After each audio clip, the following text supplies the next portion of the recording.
So this panel is focused on the role of the church and church teaching in a polarized society. We have two great panelists, and I'm going to introduce them in turn. And then each one is going to have up to 30 minutes, and then we're going to open it up for questions from the audience.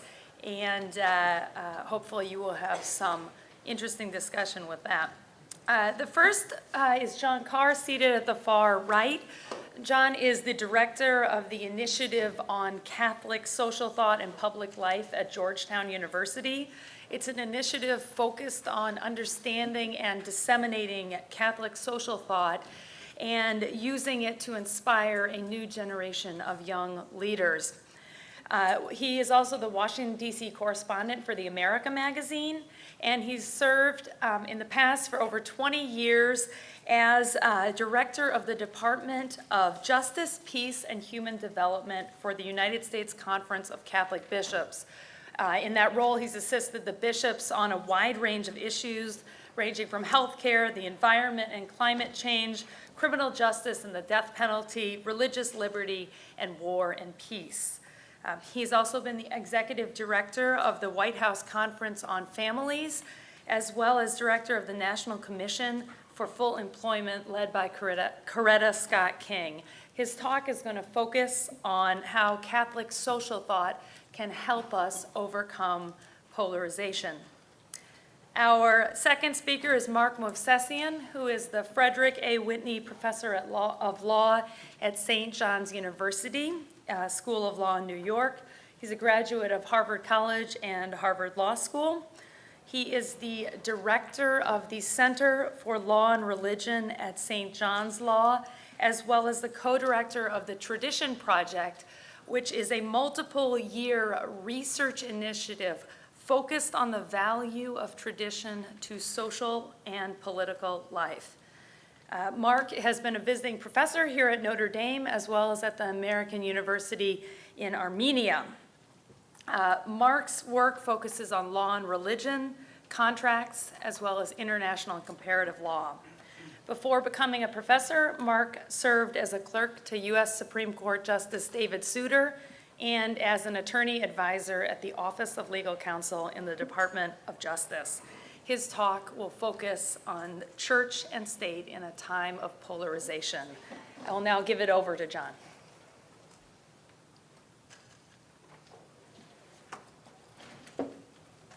Good afternoon. Glad to be with you. Although I have somewhat mixed feelings about being with you. I'm honored to be a part of this impressive gathering because of what brings us together, the values, the mission of this center, where we are, Notre Dame. My initial experience at Notre Dame was I was a part of an Upward Bound program.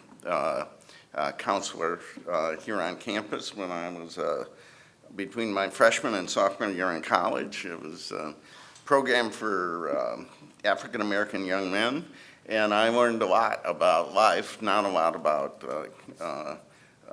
the topic today there, but I have very fond memories.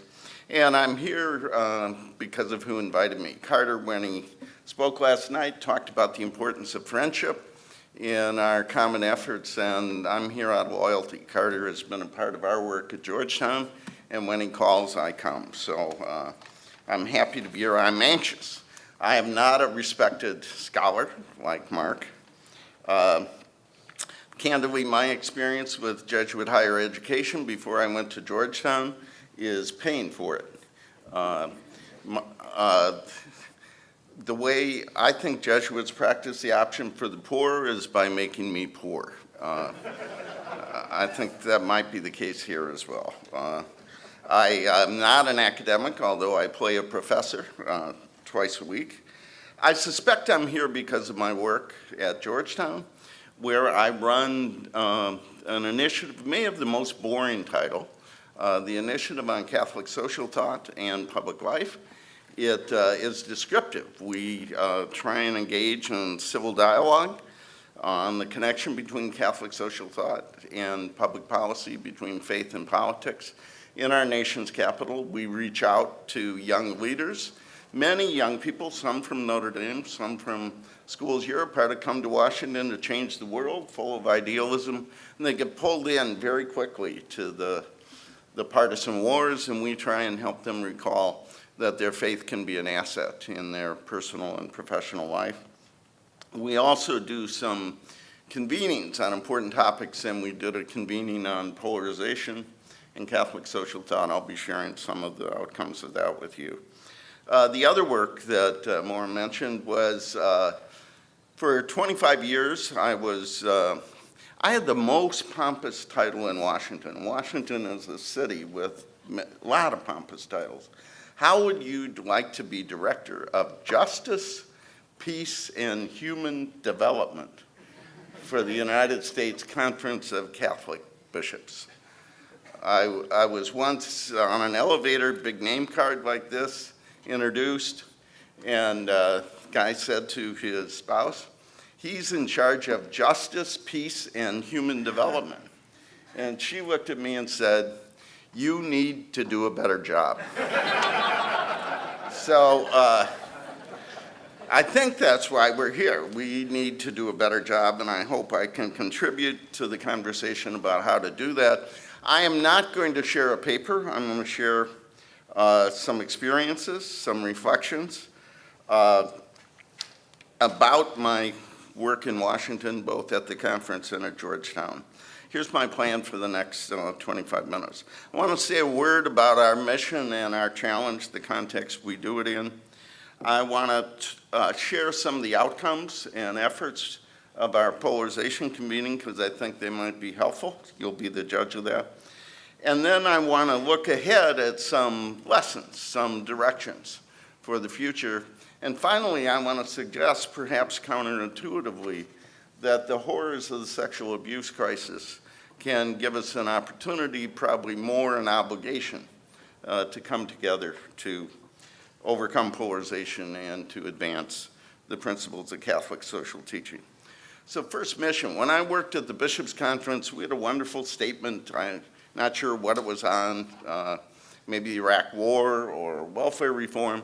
And one of the bishops said, this is really good. I think it faithfully applies, Catholic social teaching. Do you think we could mention Jesus just once? I'm impressed by the higher power language, at least for me, and I think for many of you. Our higher power has a name. And so I look to the words of Jesus in terms of our mission, and a couple key points, key places. When he began his public life in his hometown synagogue in Nazareth, the words are familiar to you. Came to bring good news to the poor, liberty to captives, new sight to the blind, set the downtrodden free. Later he said in John's gospel, he came to bring life and bring it to the full. He called us to be the salt of the earth and the light of the world.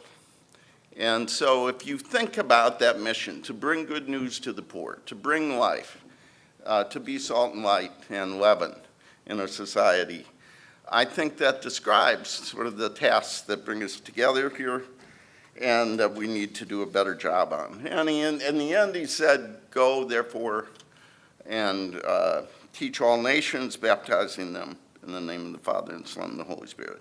So we're committed not just to a set of ideas, but to a faith that begins with a person, the Son of God, Jesus Christ. We advance that mission, I think, right now in a broken church and a demoralized nation.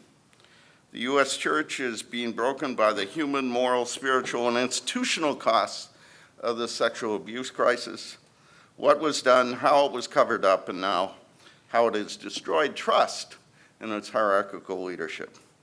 A destructive clericalism has permitted evil, promoted secrecy, and undermined accountability. Candidly, many church leaders are isolated and lack the relationships and the empathy to understand and respond to the anger and the anguish that so many of us feel. Sadly, I think our church is also broken by ecclesial factions which have seized on the sexual abuse crisis and frankly other challenges to advance our own ideological agendas and undermine our adversaries.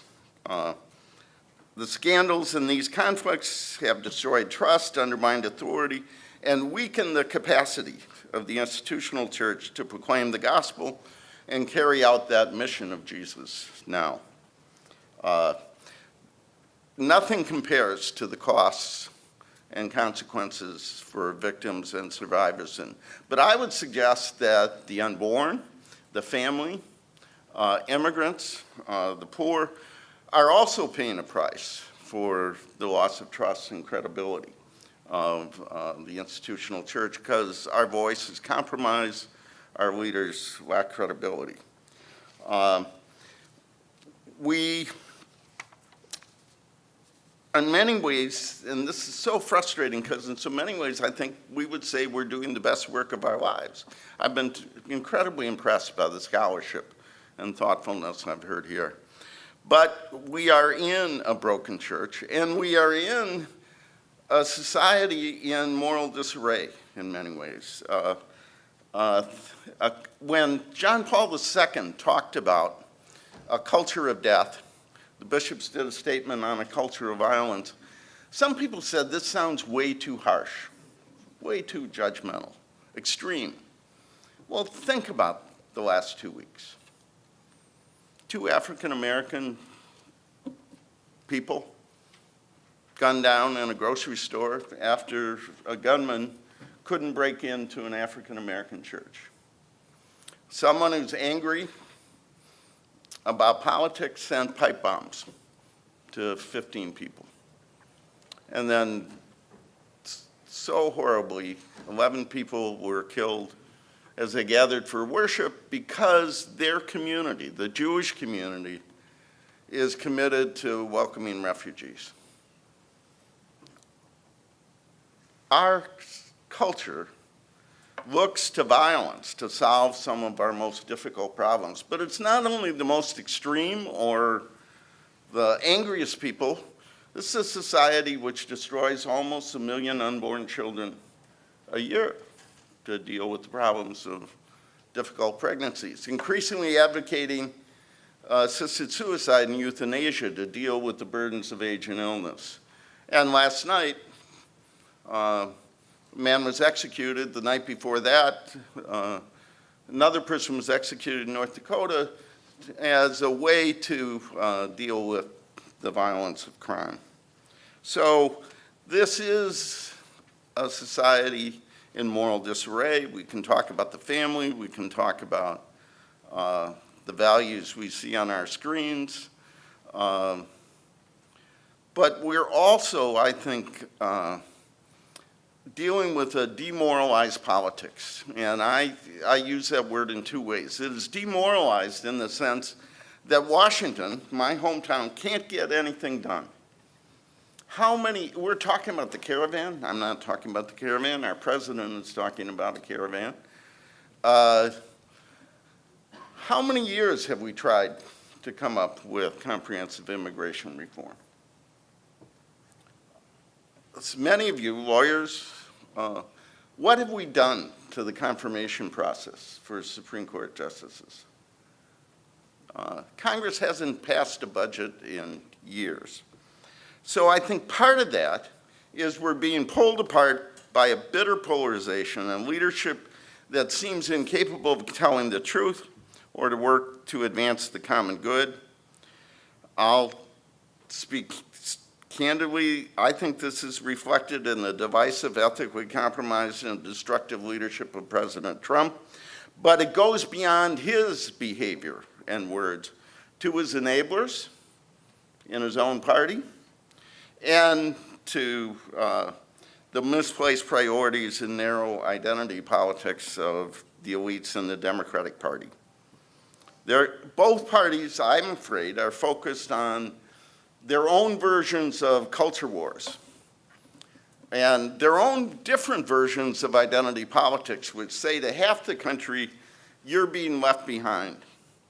Your values are not honored. People are looking down your nose at you. Immigrants and African Americans are going to take your jobs. And it's sort of a mutual besiegement. The other party says They want to turn the clock back. They want to undo civil rights and women's rights and the rest. And so there is a sense that many parts of our communities feel like everything's at risk. And it's done in cultural terms more than economic terms. So the corrosive impact of the Trump presidency and the lack of moral leadership in both parties are leaving the poor and vulnerable behind, and many faithful Catholics politically homeless.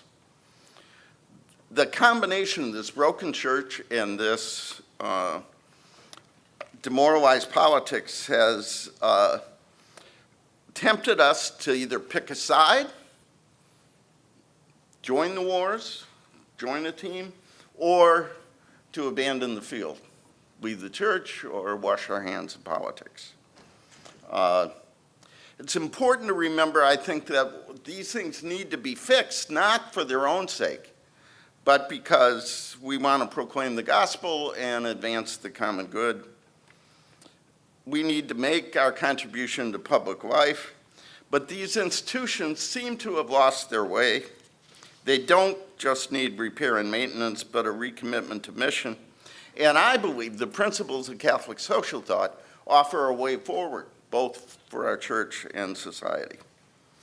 In political life, I think what we're seeing is sort of an exaggerated individualism in three forms. One is, among Democrats, a sort of lifestyle individualism, which makes choice the ultimate criteria of all life, identity, a measure of who we are. In some elements of the Republic, I should say I'm a product of a mixed marriage. Both my parents were Minnesota Catholics. My mother was from St. Paul, my dad from Minneapolis. That's a bigger deal than you know. But my mother's family, deeply committed Republicans. My uncle was a Republican leader of the Minnesota Senate. My grandfather was Hubert Humphrey's finance chairman when he ran for mayor. For half the people in the room, Hubert Humphrey was the vice president of the United States, and he was a Democrat. But I learned at an early age that we can advance our values in different ways and in different parties. So Democrats, a sort of lifestyle individualism. For many Republicans, economic individualism, which would make the market the measure of everything. And I think President Trump is his own kind of individualism that sort of elevates me into a governing philosophy. It's always about him. You may have heard the comment he made yesterday to the Christian Broadcast Network, where he said, I know evangelicals will stick with me because I've done more for evangelicals, for religion, and for Christianity than anybody else, which I guess places Jesus as a distant second. So we need to ask, where is the sanity caucus in our church and politics? Where are the advocates of the common good that we just heard about? So in the face of that, our little institute at Georgetown pulled together people from a wide range of perspectives. We had Robbie George and we had Father Jim Martin. We had the nuns on the bus and we had the March for Life. We had Commonweal and EWTN. We had the AFL-CIO and the American Enterprise Institute. We had Pax Christi and the Ethics in Public Policy Center. Most importantly, we did not have all big shots. We were happy to have some prominent leaders, but we mostly had younger leaders, probably 80 of them, who frankly showed less patience with the grudges and the old arguments, the dichotomies that people like me are invested in. I just wanted to share with you a couple sort of messages that came out of that. One was Cardinal Supich, who with Archbishop Gomez and Helen Alvarez and the leader of the LCWR were part of our opening panel, pointed out the difference between partisanship or principled disagreement and polarization. Polarization takes differences over ideas and turns them into the demonizing of people you disagree with, so that they are not misguided, they are not fully informed, they are evil or they are unfaithful. And we retreat into our own bunker, our own community, our own media, our own friends. Robbie George made a key thing in saying that Catholic social teaching is Catholic moral teaching, and Catholic moral teaching includes Catholic social teaching. We tend to divide up into camps. They belong together. And he says we ought to focus on what is true.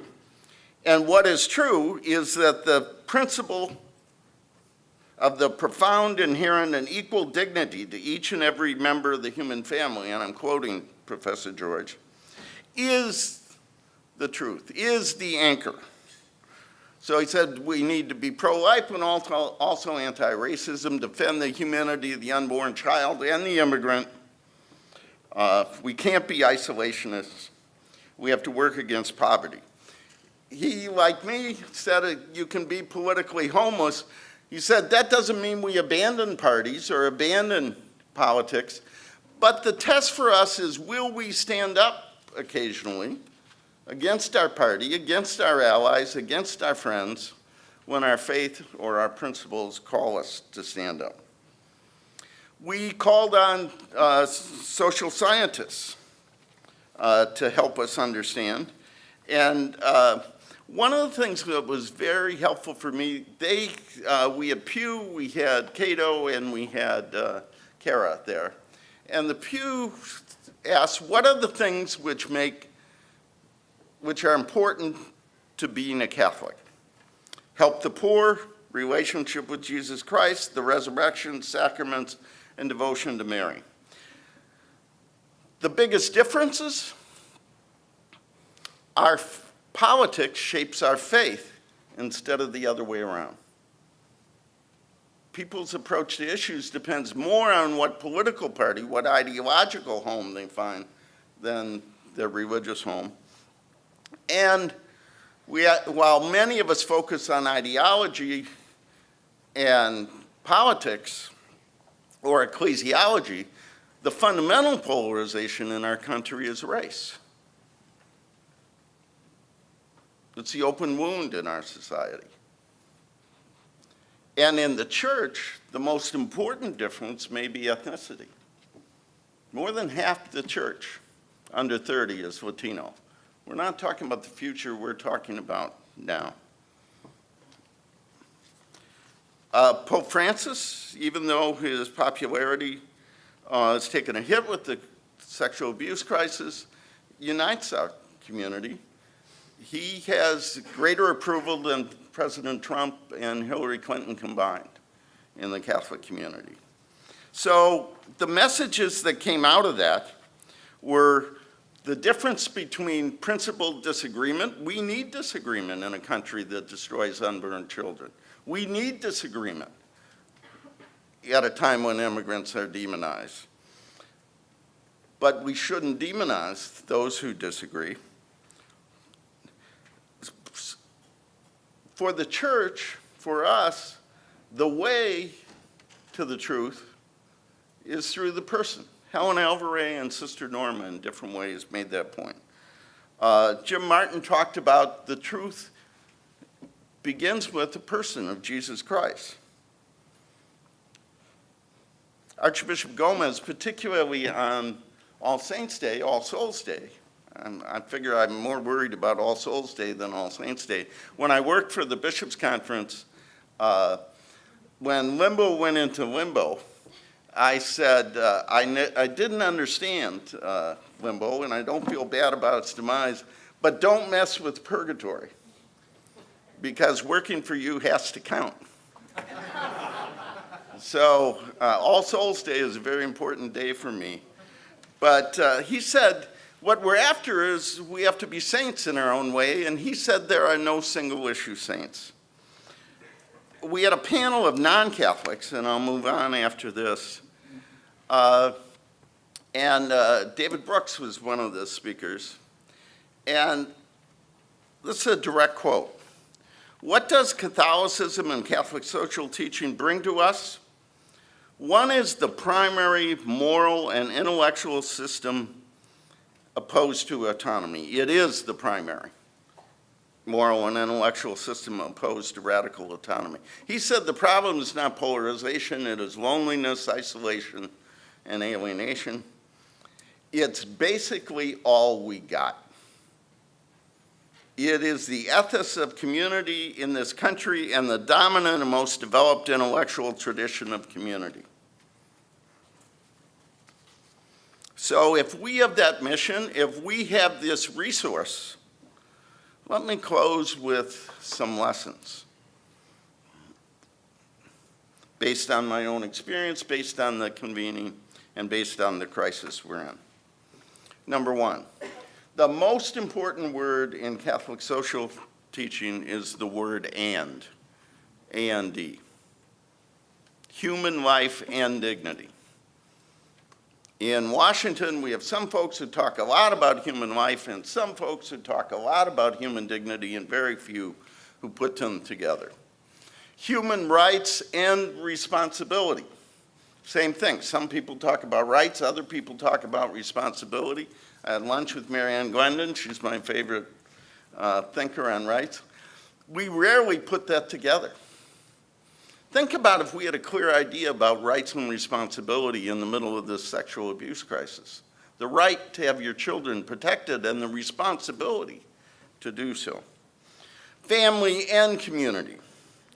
Work, the dignity of work, and the rights of workers. The option for the poor and the vulnerable. Care for creation and the least of these. Solidarity and subsidiarity. Paul Ryan once said, if we ever got the solidarity Catholics and the subsidiarity Catholics together, we'd be dangerous. The most important word and the way to overcome polarization is to recognize that and is at the core of our tradition. Secondly, you often hear, at least I often hear, that we agree on the principles, it's just on the applications where we differ. That's not the case, at least not in my experience. If we agree that human life and dignity is the foundation of everything else, our politicians, our bishops, we would act differently. This agenda would be differently. My life would be different. Democrats would stand up against the litmus test for unlimited abortion, and Republicans would stand up against the demonizing of immigrants. If we really had a preferential love for the poor, not only the Senate Finance Committee would act differently, but so would Notre Dame University, or Georgetown University, or my family. And you can go down the list. I don't think there is evidence that we all agree on the principles, so maybe that's a place to start. Third, on leadership. Seems to me that this is a time for lay people to exercise leadership because of the trust that's been broken. The recognition that authority comes from authenticity and credibility comes from integrity. Seems to me there are two kinds of leadership, and I've experienced both and I identify with both. One is if you think we've lost, if you think the culture has overwhelmed us on life, on family, on care for the poor, then you hunker down and you preserve and protect what you have. And sometimes you proclaim and then you judge and often condemn. If you think we have what the world needs in terms of our values, our experience, our message, then you reach out, you engage and persuade. You invite in and you try to convince. This center, this gathering is an engage and persuade kind of leadership. Notre Dame is an engage and persuade kind of place. Pope Francis is an engage and persuade kind of pope. And as a part of that leadership, it just has to be more diverse. Lay people have to assume their rightful roles. Latinos need to exercise leadership, not as a token part of our church, but an integral part, and especially women. We're not talking about clerical roles. We're talking about who makes important decisions. 4, relationships matter. Part of our convening was putting people together who had not been together. Jim Martin and Robbie George took a selfie together and all hell broke loose on Twitter. Martin's a heretic and Robbie's a bigot. No, they're Catholics who are arguing about the best way to make hard choices on a difficult issue. So it's hard to demonize or dismiss people you don't know. It's hard to challenge the faithfulness or the motives of people you have talked to. Humor helps, sarcasm doesn't. If working for the conference can be Catholic purgatory, Catholic Twitter can be hell.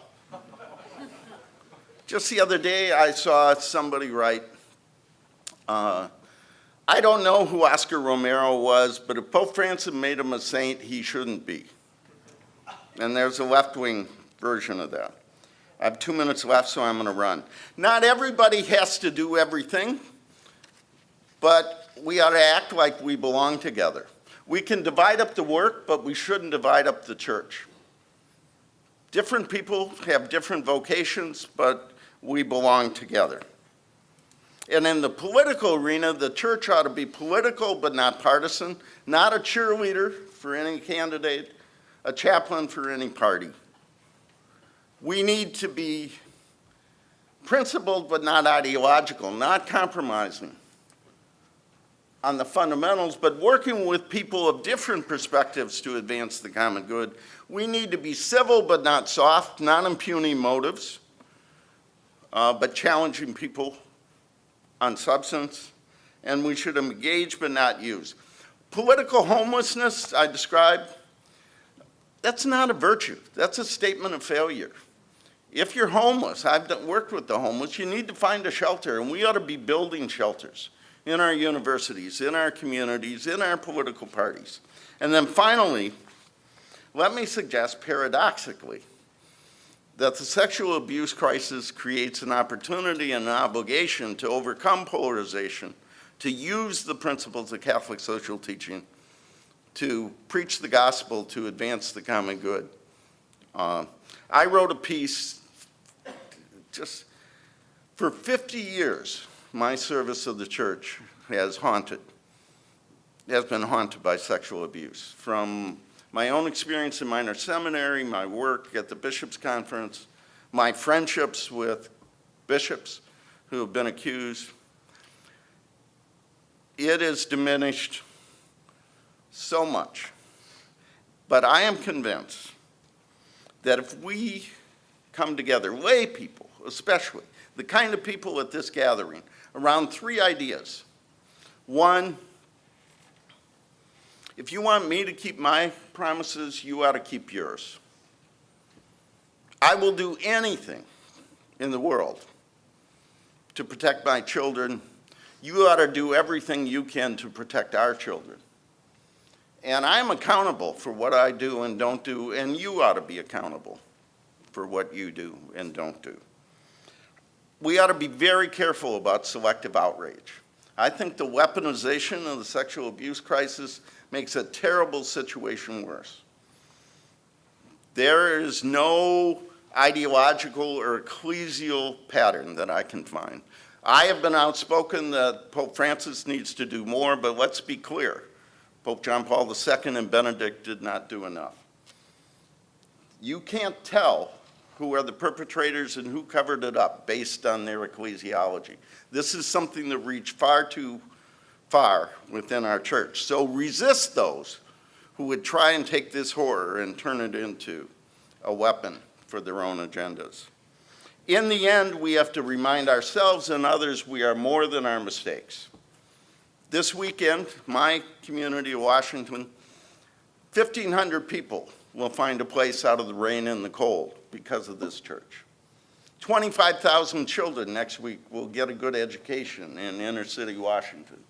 hundreds of thousands of people will gather for Mass, to worship, to reflect on how they can be better people. Our church will be on Capitol Hill defending the unborn and the undocumented. We are more than our mistakes. We, as leaders, need to come together across ideological lines, across ecclesial lines, to bring good news to the poor, liberty to captives, to bring life to the full, and to be salt, light, and leaven. Thank you.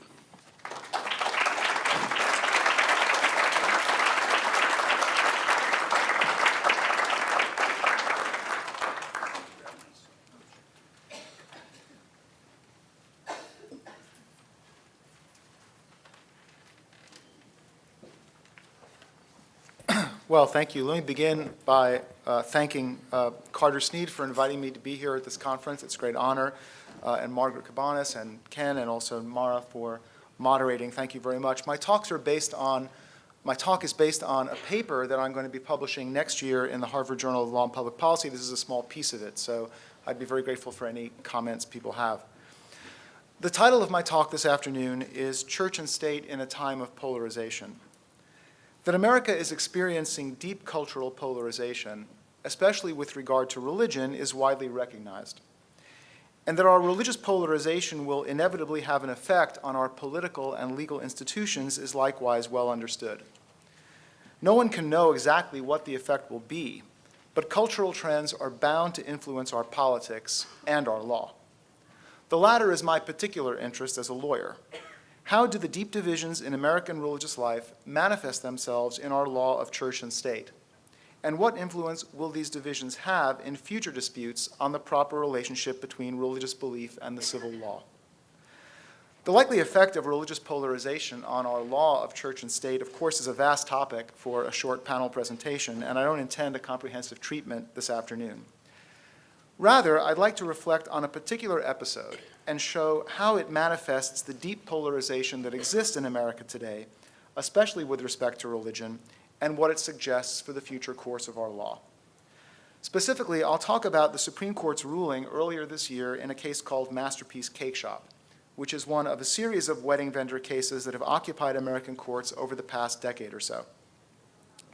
Masterpiece Cake Shop is a narrow ruling that does relatively little to resolve the broader conflict between anti-discrimination laws and religious freedom. Yet the case is significant because it reflects a deepening polarization between two groups, the nuns and the traditionally, not the nuns as John was saying, not the nuns on the bus, nuns, N-O-N-E-S, and the traditionally religious. And Masterpiece Cake Shop has implications for the future. It suggests that conflicts like these will grow more frequent and harder to resolve, that our law of religious freedom will remain unsettled and deeply contested, and that the judicial confirmation wars will grow even more bitter and partisan than they already are. So this is an uplifting presentation this afternoon. I should say that my paper is analytic and diagnostic. It's not a normative paper. I'm just trying to describe what's going on in order to elucidate what may come in the future. Okay, well, Masterpiece Cake Shop presents what has become a familiar pattern in American commercial life. A gay couple asks a vendor to provide services in connection with the couple's wedding, photography, flowers, invitations, which the vendor refuses on the basis of his religious convictions. The couple objects that the vendor is denying them service in violation of state public accommodations laws that prohibit discrimination on the basis of sexual orientation. The vendor responds he's willing to provide services to all customers, including the couple, whether gay or straight. But he declines to participate in gay weddings, since gay weddings, he says, violate his religious beliefs. In Masterpiece Cake Shop, a gay couple, Charlie Craig and Dave Mullins, asked a Colorado cake designer, Jack Phillips, to create a cake for their wedding celebration. Phillips, a conservative Christian with traditional views about marriage, declined, explaining that creating a cake for a gay wedding would violate his religious convictions. Creating such a cake, he said, would make him complicit in a relationship he considered unbiblical. Shortly after Phillips declined their order, Craig and Mullins filed a complaint with the state agency responsible for enforcing Colorado's Anti-Discrimination Act. The State Civil Rights Commission held 2 public hearings in the case. At both hearings, but especially the second, individual commissioners made remarks disparaging Phillips's religious convictions. One commissioner suggested that if Phillips' religious beliefs prevented him from complying with Colorado's laws, then perhaps he should find another place to do business. Another likened Phillips' stance to historical episodes in which religion had been used to justify violent oppression, including slavery and the Holocaust. This commissioner described Phillips' religious objection to same-sex marriage as, quote, one of the most despicable pieces of rhetoric people can use, just a way to injure gay people. The commission ruled against Phillips, who ultimately sought review in the U.S. Supreme Court. He argued that requiring him to create wedding cakes for gay weddings violated both his free speech and his free exercise rights under the First Amendment. Most observers thought the court was going to focus on Phillips's free speech claim. His free exercise claim seemed precluded by the court's landmark decision in Employment Division versus Smith, which held that the free exercise clause is not violated by a neutral, generally applicable law that incidentally burdens a citizen's religious exercise. Colorado's law certainly seemed to be such a law. It amounted to a blanket prohibition on discrimination in places of public accommodation, whether the motivation for the discrimination was religious or not. To most observers, Phillips's chance of succeeding on a free exercise claim seemed remote. Surprisingly, though, the court ruled by a vote of 7-2 that the commission had violated Phillips's free exercise rights, not so much in its ultimate decision, but in its decision-making process. Writing for the court, Justice Anthony Kennedy explained that the free exercise clause gave Phillips the right to a neutral decision-maker. But the commission, Justice Kennedy said, had not been neutral. In fact, it had shown a clear bias against Phillips, that is, against Phillips's sincere religious beliefs. As evidence, Justice Kennedy adduced the commissioner's comments that I mentioned a second ago, especially the remark about the despicable nature of Phillips's religious convictions against gay weddings. In addition, Justice Kennedy noted that the commission had in prior cases allowed bakers to decline, on the basis of conscience, customers' orders for cakes with messages opposing gay marriage. This disparate treatment suggested that the commission had ruled against Phillips because it was hostile to the substance of Phillips's religious views. Because the commission had not shown neutrality with respect to Phillips's sincere religious beliefs, Justice Kennedy concluded its decision against him violated the free exercise clause. Justice Kennedy deferred to another day the question of what would happen if a state agency did not demonstrate overt bias against a claimant's religion. Presumably, in most cases in which state agencies apply anti-discrimination laws to vendors, officials do not make on-the-record comments disparaging the vendor's religious convictions and don't have a record of ruling inconsistently in prior disputes. The court would decide any such cases, Justice Kennedy said, on the basis of the particular circumstances. About the only guidance the court was willing to give was this: courts would have to strike a balance between the right of religious persons to have their beliefs respected and the right of gay persons to obtain goods and services in the marketplace without suffering affronts. So, Masterpiece Cake Shop ultimately settled very little. Still, although it did not resolve matters, the decision reflects important cultural and political trends that will likely drive future cases. In my paper, I discuss several of these trends, including an expanding concept of equality and the rise of an activist administrative state. In the interest of time, though, I'll focus my remarks here on one such trend, namely the growing polarization between two groups in American religious life, the nuns and the traditionally religious. Now, nuns, and again it's N-O-N-E-S, not N-U-N-S, nuns are people who describe their religions in surveys as none, or nothing in particular. These are people who say they have no religious affiliation at all. According to the most recent Pew Research Center study in 2014, more than a fifth of the adult population, about 23% of Americans, now falls within this category. Among young Americans, the percentage is even higher, roughly a third. These are historically very high numbers. The rise of the nuns at the start of the 21st century is perhaps the most remarkable and remarked upon feature of American religious life. Now, nuns don't reject religious belief as such. What they reject is institutional religion. Nuns are spiritual independents who refuse to join formal authoritative religious communities, which they see as coercive and stifling. Nuns believe they can fashion their own personal religions from a variety of different traditions. Exclusive claims of religious authority strike them as an affront to reason and good sense, as well as human freedom. Spiritual enlightenment and peace come not from submitting to external religious authority, but from discerning and accepting the divine guidance that exists within oneself. The individual, not the religious community, has the right to judge what is true, at least what's true for him. In the paper, I discuss a number of demographic factors that explain the rise of the nuns, such as changes in family structure, including high rates of divorce and religious intermarriage. The rise of the nuns may also reflect ideological factors. It may represent the natural endpoint of American egalitarianism, which rejects traditional hierarchies, including religious hierarchies. Tocqueville himself predicted that democratic equality would eventually lead to pantheism. One factor merits special attention here, though. The rise of the nuns seems to be associated with the sexual revolution, especially with changing views on homosexuality. According to that 2014 Pew report, a solid majority of Americans, about 62%, say that society should accept homosexuality. Among nuns, the percentage is strikingly high, 83%. Nuns apparently dislike organized religion, at least in part, because they associate it with traditional negative views about homosexuality, and because they believe organized religion's rejection of homosexuality masks hypocrisy about sexual sins generally. Now, the rise of the nuns is important sociologically, but it doesn't mean that religion is simply disappearing from American life. The increase in the number of the religiously unaffiliated is occurring simultaneously with an increase in religiosity among those Americans who do maintain a religious identity, a group one might call the traditionally religious.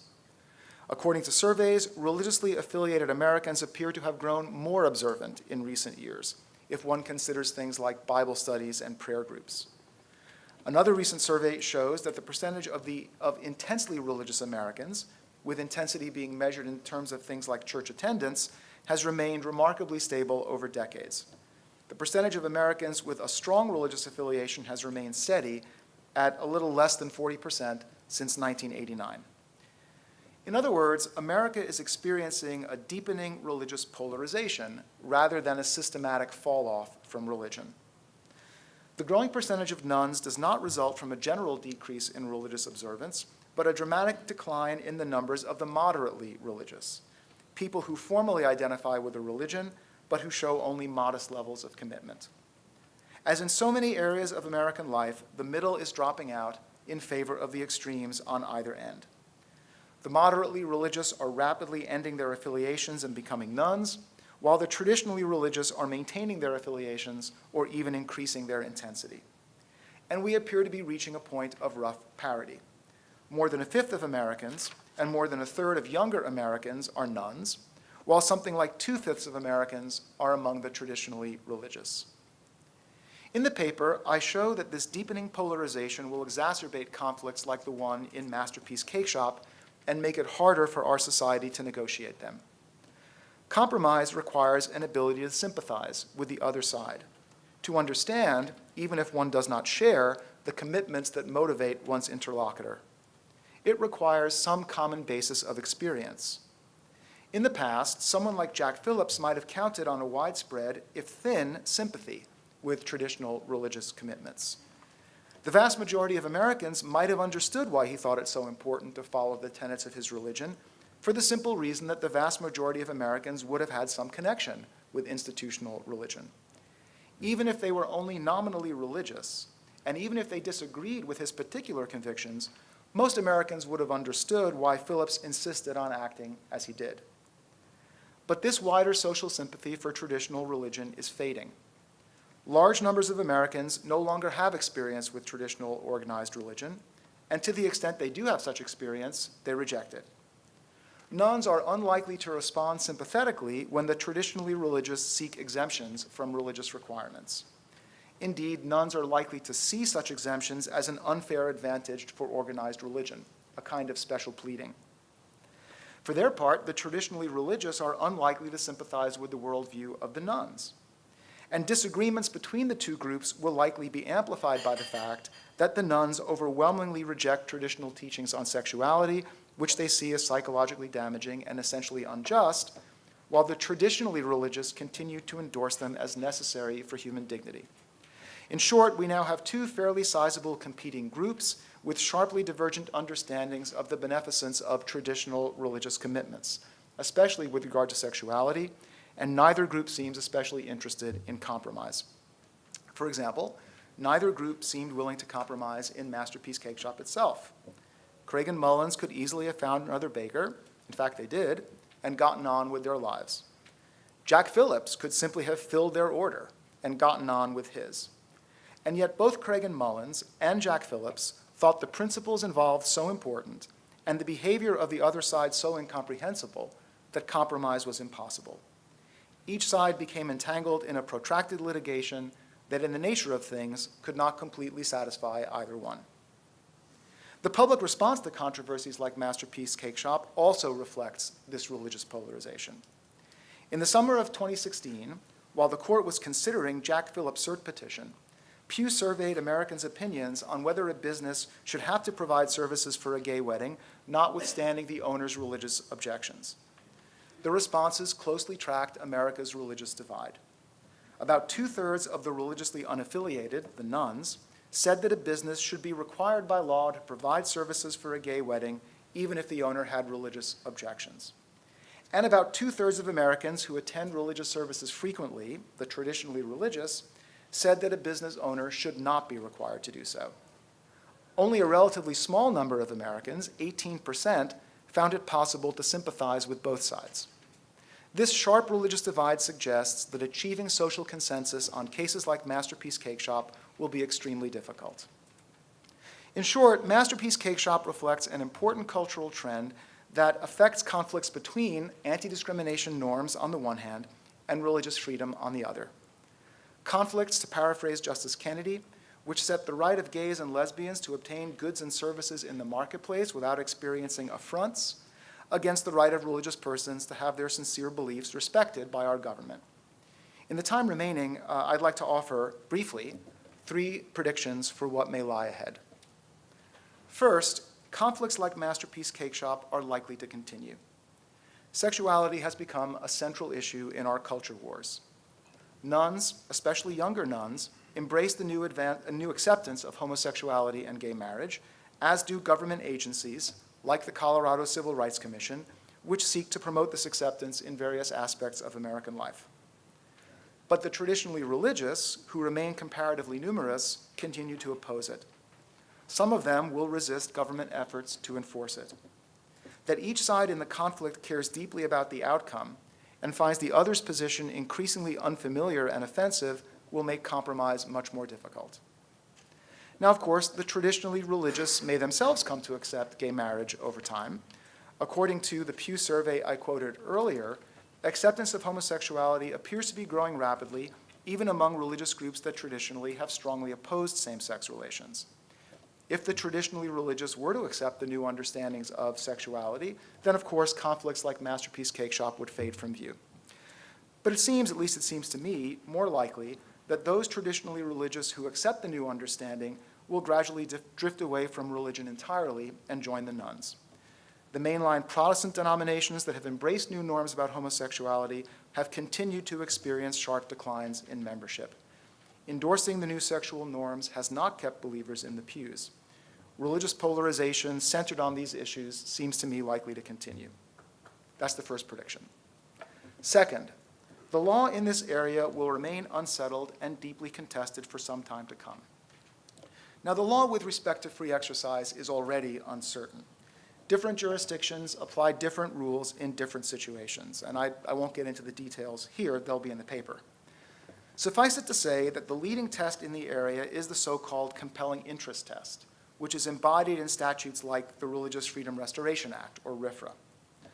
Under that test, the government may substantially burden a person's religious exercise only where the government is acting to advance a compelling interest and has chosen the least restrictive means for doing so. That's the compelling interest test. But the compelling interest test is itself deeply indeterminate. It turns on vague concepts that depend almost entirely on the moral intuitions of individual judges, which of course differ greatly. In the recent Hobby Lobby case, for example, in which plaintiffs sought a religious exemption under RFRA from the so-called contraception mandate, the justices differed strongly among themselves on the meaning and applications of all those concepts: substantial burden, compelling interest, and least restrictive means. In a society as polarized as ours, how could judges' views on these concepts not differ? Is requiring a Christian vendor to provide services on an equal basis for gay and straight weddings a substantial burden on the vendor's religion? Does the state have a compelling interest in ending discrimination that would justify that burden, even if other nearby vendors would readily provide the services? Does the state have other reasonable alternative measures available to it that would burden the vendor's religious exercise to a lesser degree? The answers to all these questions depend on one's perception of the nature and the value of religion, the true meaning of equality, the proper scope of government, and many other factors.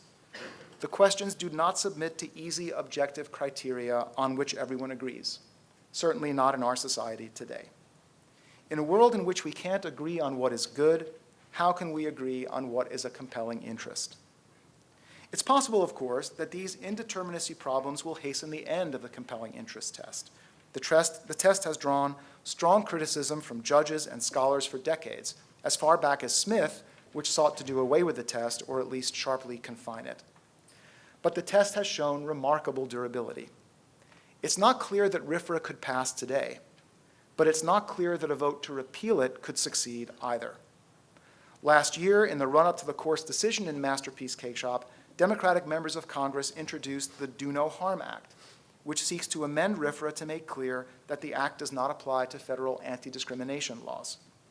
The Do No Harm Act would not repeal RFRA, only limit its application. And yet the act has not attracted a single Republican co-sponsor in either the House or the Senate.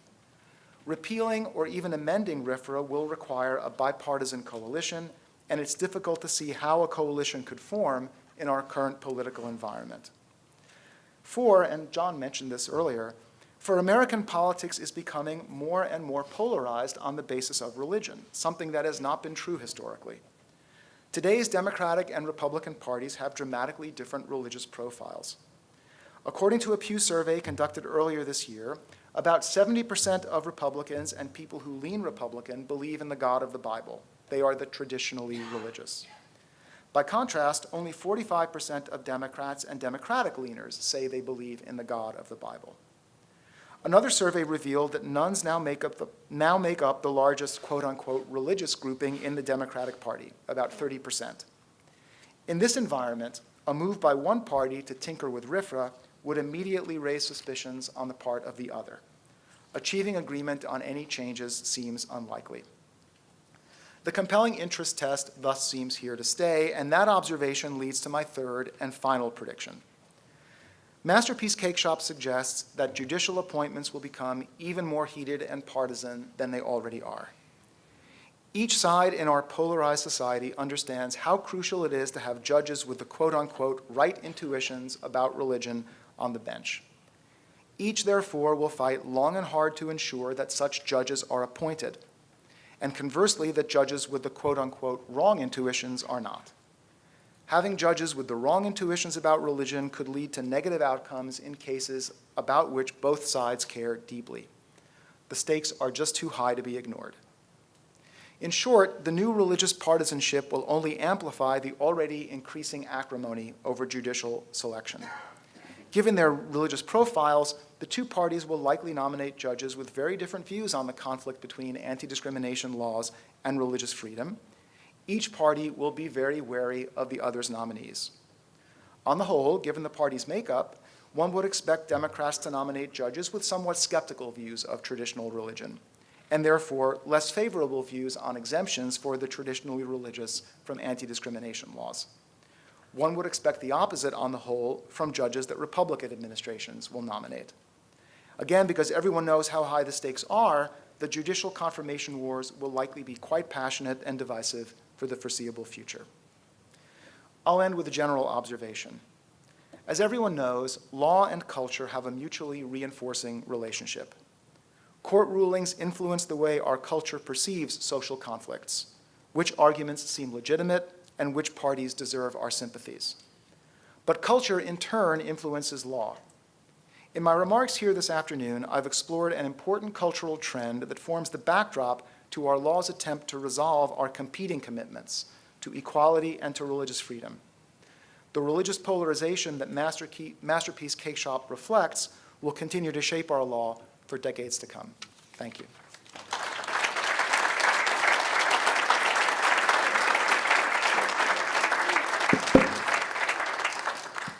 All right, we've got time, about 15 minutes for questions from the audience, and I'm going to send this microphone around. Let's take the woman in the second row over there.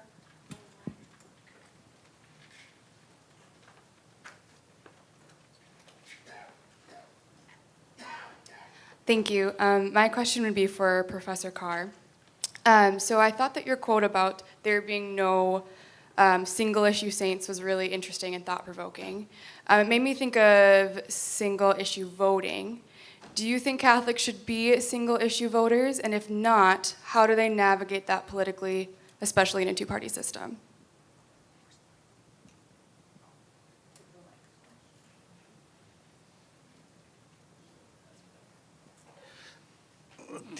Nothing like a subtle opening question. Here's my experience. I have been a single-issue voter, and I live with people who are not. And I think both of us are trying the best we can to be Catholics.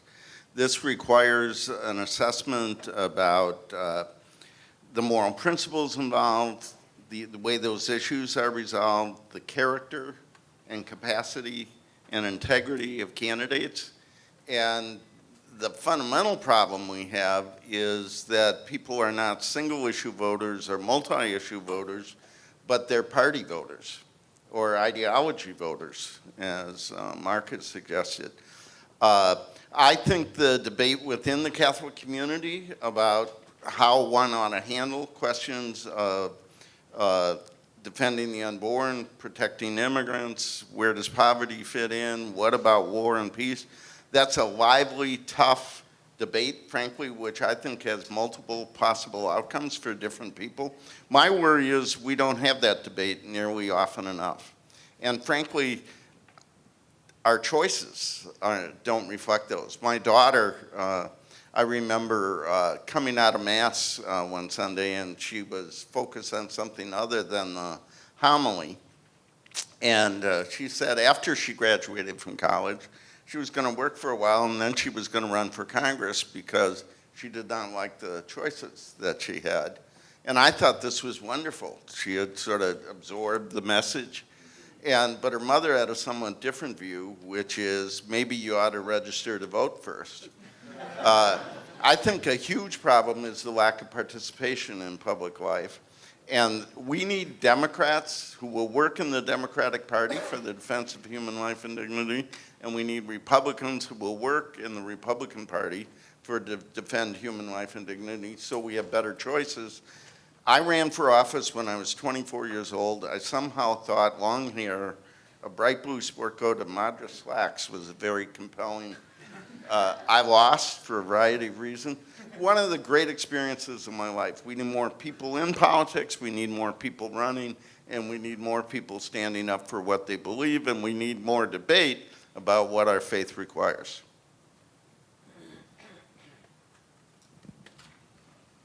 Let me get the man in the far back. Yes. If you want to say who you are, feel free. My name is Stephen O'Neill, and I'm a physician here in Indianapolis. And this question is directed to Dr. Carr. In the talk about polarization, you focused in on President Trump, and your comments seemed somewhat polarizing themselves. I wonder whether the so-called polarization that seems to be associated with him is in some ways due to his personality or way of being, but also reflective. He's more of a mirror of what's going on in our society and our culture right now. He emerged because of this increasing polarization. On the topic of abortion, I sat here as a sophomore student 34 years ago when Mario Cuomo, the governor of New York then, came and gave a speech about Catholic politicians and their response to abortion as a Catholic personally and as a government leader. At that time, he was lauded, for what I could tell as a sophomore, for his stance of being somewhat reaching across the aisle and those sort of things. In my opinion, now years later, he has given his speech, and the aftermath from that gave somewhat tacit approval or permission for Catholic leaders to not stand up as much as they could to be pro-life. We see this in a number of leaders in the Senate. And I find it very ironic now that our president, who is, as he is, personally, has been arguably the most pro-life politician in my lifetime. And although we can dismiss the way he is, his blunt rhetoric, his lifestyle, etc., it's hard to argue with what he has done on that by his actions. So to wrap it up, President Trump has spoken more about pro-life than my parish priest. And I want to know why.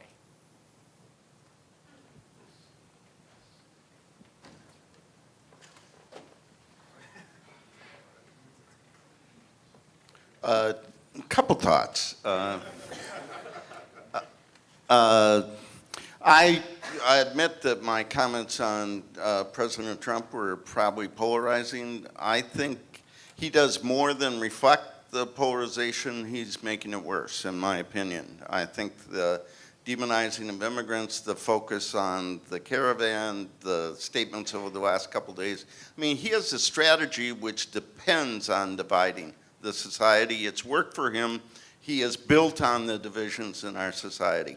I think your comments on Governor Cuomo are right on. Governor Cuomo said, I'm personally opposed, but I cannot impose my morality on the society.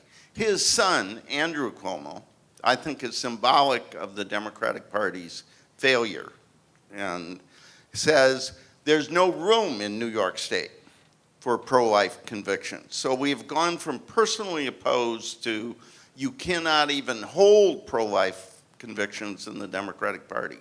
The chairman of the Democratic Party has said you can hold those convictions, you just can't act upon them.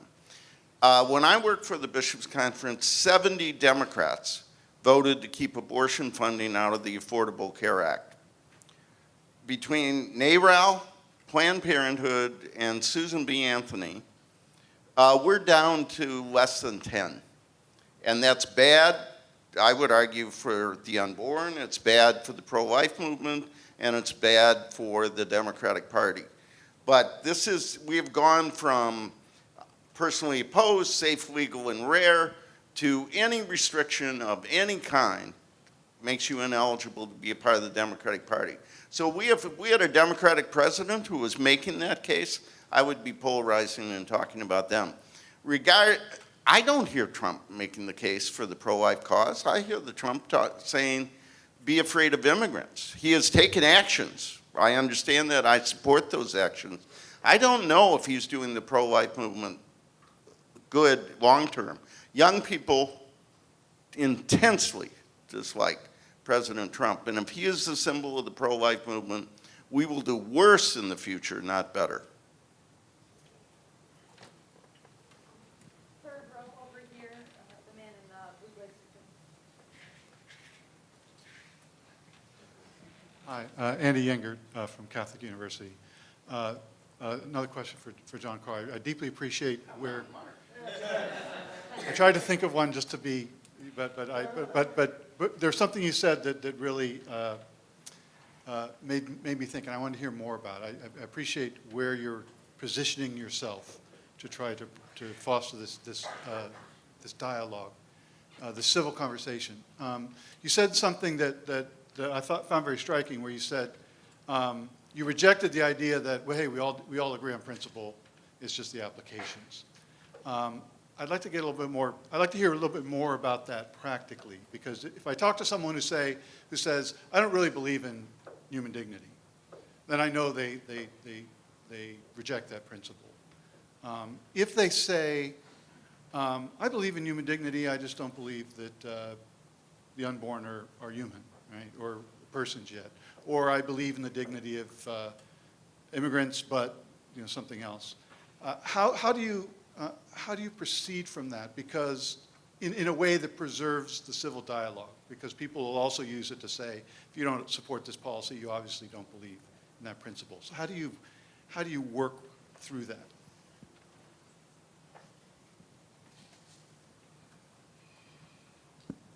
I should have been more clear. I was talking about within the Catholic community that we say we agree on the principles, but we don't act like it. I think, I'll be candid, I think there are a lot of progressives who say I'm really committed to defending human life, but can't find any restriction on abortion they would support, because that would put them in conflict with their friends and allies. I think there are Catholic Republicans who say, I really believe in the dignity of all, but Trump's emphasis on demonizing immigrants will help us win the midterms, or at least hold down our losses, so I'm going to be quiet. So I'm contrasting what they say, or very often they don't say at all, but their behaviors. The unwillingness to challenge the status quo in their own ideology, in their own party, in their own circle of friends is what I'm talking about. If we agree that there ought to be a priority for the poor, we can have a rip-roaring debate about what progressive, conservative, family-oriented, economic-oriented policies could do that. Let's make clear, none of that conversation is happening in Washington.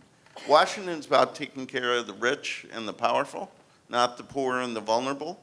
Every once in a while it breaks through, and we have a moment, but we haven't had that moment in real terms in a long time. So I think one of the ways people avoid challenging their own assumptions, maybe even have their conscience bother them, is to say, I'm really on board on the principle, but I'm a liberal Democrat, I'm a conservative Republican, and don't ask me to do anything that would conflict with that.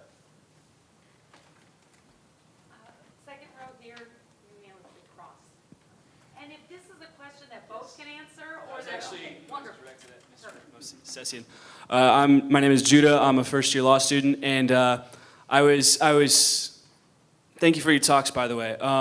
And I was wondering, you noticed, Mr. Movsesian, that the great religious divide that is in America today, and you say something like 45% of Democrats are conventionally religious, and 30% of Republicans aren't. And I can't help but wonder, is a lot of the divide that explains that divergence, even though the religious divide is important, falls down to race, and where race and religious divides coincide in the polarization that we see?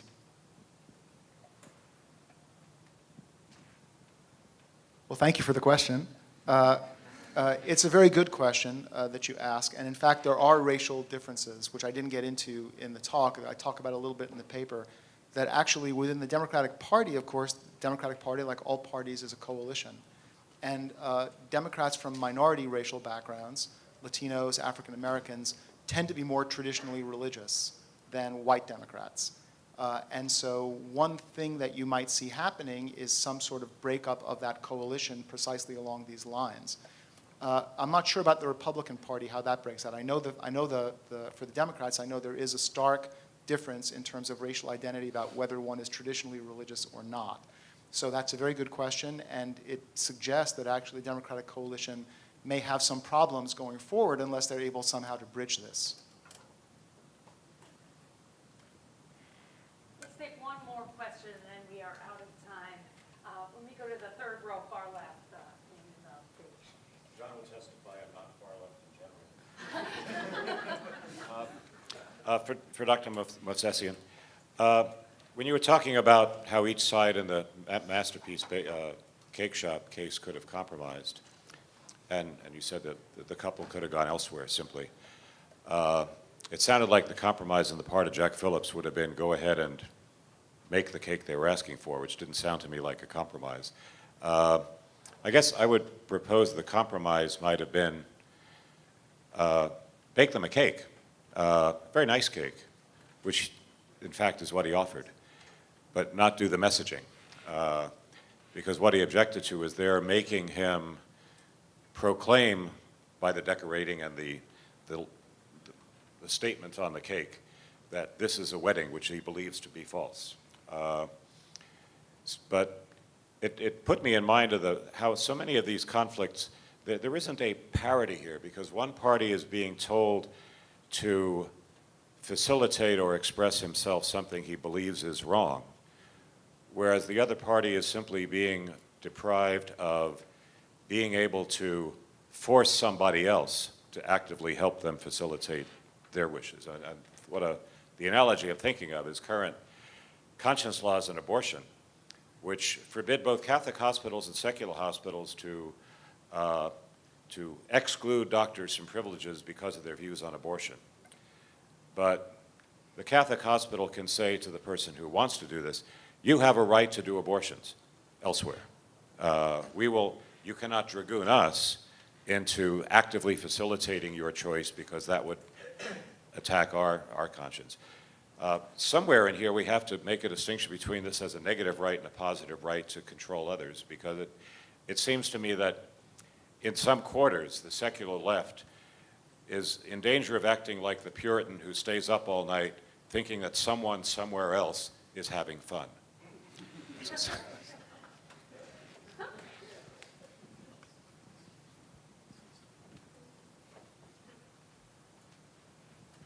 So thank you for that question. I guess I have a couple of responses, a couple of comments. I'll take it as a, what do you think about this? So I'll have a couple, right, so I'll take a couple of thoughts. One is, about Jack Phillips' compromise, it may help that I'm a lawyer, and so I'm accustomed to this sort of thing, but they were asking him to say something, right? And they were asking him to say something in his professional capacity. And so really, is there a great danger that someone out there is going to think that Jack Phillips supports gay marriage because he makes a wedding cake? I mean, if he writes a birthday cake, happy birthday, Timmy's, people think he really likes Timmy, you know? These are the sort of things that we do. Now, it's true that, you know, he's being forced to do something he doesn't want to do, but, you know, from one perspective, that would be the price of being in business in America. This is the kind of thing you do, and we all kind of understand this. He didn't see it that way, and I perfectly respect that. So that's what I'd say about why it really, I think it would be a compromise, not necessarily an unfair thing. That's the first point. The second point, I think actually there are pretty strong arguments on both sides here, because I understand that the gay couple could have gone somewhere else. And my first response to the case is, well, you know, you could go next door. Why did you make a federal case out of it? It was a state case. Why did you make a case out of this? And I think the answer is because it's a real insult to go into a bakery in a public place where everyone else is getting served, and you're told no. You know? So just as Jack Phillips feels very deeply he should not have to say this when he doesn't want to, the other side feels very deeply they should have access to things just as anybody else does. And the third point I'll make is sort of a lawyer's persnickety point, which is, you know, one of the problems of Masterpiece Cake Shop, we don't know what the cake was going to say. It's a very strange thing in the record. They go in and they say, we'd like a cake for our wedding, and he says no. They don't say what they wanted on the cake. So really, what was he going to be asked to say? It still mystifies me, and maybe there are some court watchers in the audience who know. It still mystifies me why they took this case, because this case is not a good vehicle for resolving the problem that they wanted to resolve. But they did anyway. So, sorry? I said that's why. That's why? Okay, maybe that's why. Legal realist, okay. Richard and I work together, so I have to respond. I'd like to make a different point, which is the courts are probably the worst place to resolve these questions. I have worked on conscience protection side by side with Richard, and I would argue, as opposed to a rights argument, there's a common good argument. One of my worries is not about the bakery primarily, but about churches, about Catholic hospitals, about Catholic charities.